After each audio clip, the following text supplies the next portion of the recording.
تالت شركه اشهرهم واعرقهم شمعدان. جيل التسعينات وجيل الثمانينات اعتقد جربوه كلهم بلا استثناء، وكان بالنسبه لهم علامه. كانوا بياكلوا الكتاكيتو مع ازازه الكازوزه ويبوسوا ايدهم شعر ودقن، وكانت بجنيه وربع، يعني الدنيا كانت بنص جنيه بربع جنيه. بس يلا ما علينا، يلا بينا نجرب الثلاث منتجات اللي معانا من شركه الشمعدان. واول حاجه معانا مينو كتاكيتو، اعتقد كانت اشهر حاجه ايام زمان، سعرها 5 جنيه.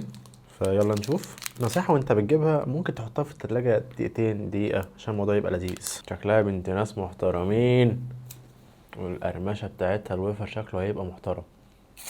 اكدوا من فرط الجمال اذوب.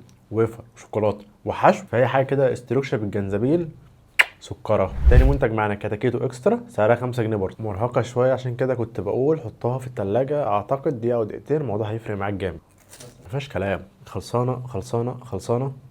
لا جامده لدرجه ان انت ممكن ما تزهقش منها من كتر ما بتاكلها.